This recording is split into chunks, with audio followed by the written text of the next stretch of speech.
Cinderella's Very Merry Christmas.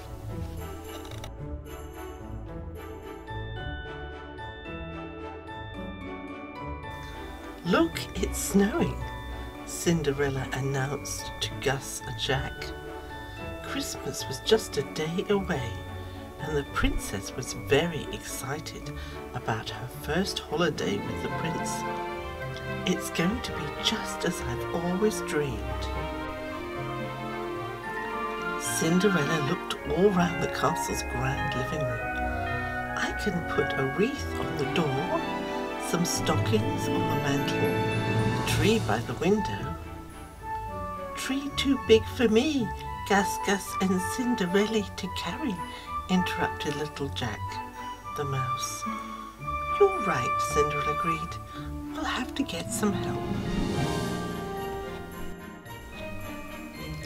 Just then a burst of sparkling fairy dust swirled around the room. Did somebody call for help? It was Cinderella's fairy godmother. Bibbidi bobbidi boo doesn't just work on gowns and pumpkins, you know. I can make any occasion extra special, she told the prince.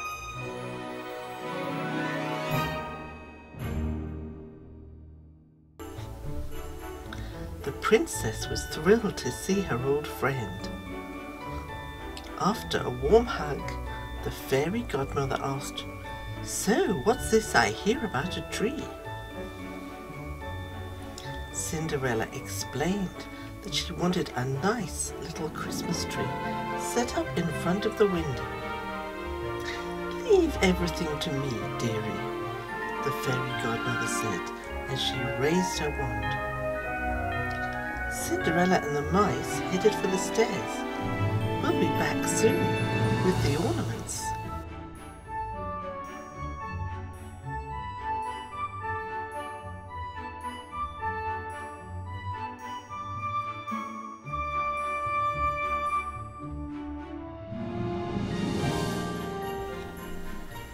I know the prince will just love our handmade ornaments, Cinderella told her mouse friends. Together they created decorations with odds and ends the mice had found around the castle. They cut snowflakes out of white paper. They used string of beads for garlands, and they glued ribbons to pine cones.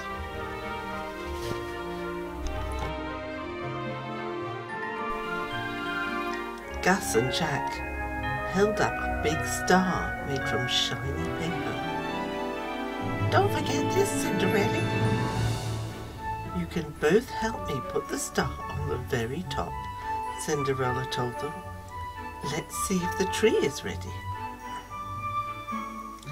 Cinderella and the mice went downstairs. They couldn't believe what they saw.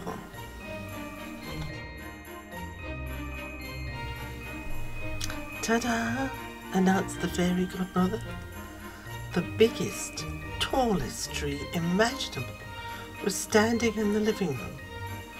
It was covered from top to bottom in gold and diamond ornaments. Oh my," Cinderella whispered. It's lovely, but..."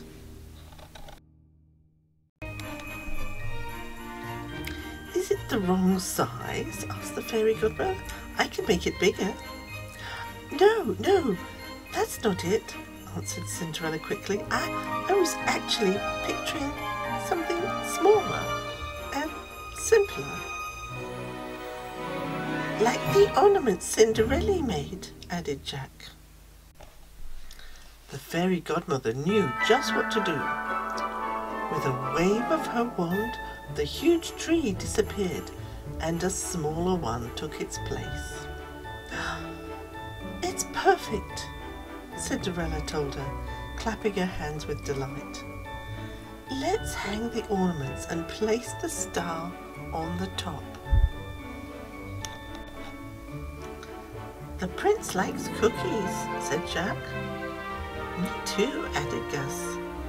The princess thought that was a great idea. Everyone went to the royal kitchen to bake cookies for the prince. "Ta-da!" announced the fairy godmother as she held up an enormous cookie. "I'm worried that might give the prince a tummy ache," Cinderella said sweetly.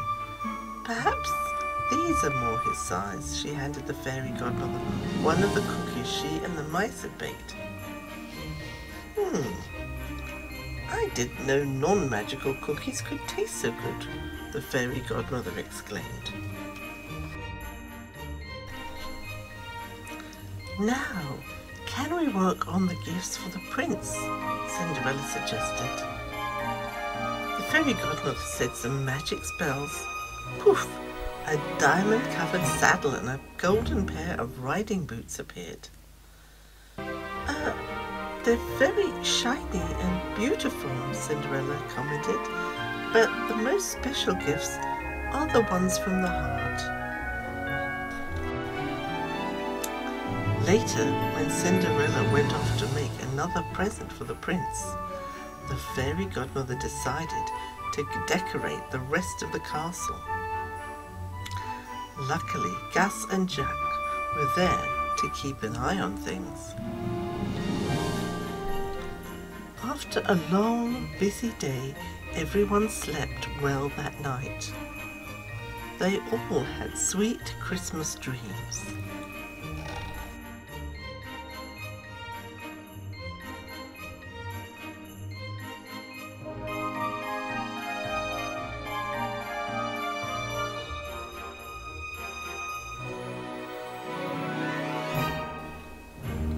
On Christmas morning, the prince and princess rushed downstairs to find Jacques and Gus singing carols. The living room was decorated just as Cinderella had planned. "Everything looks beautiful," the prince told her.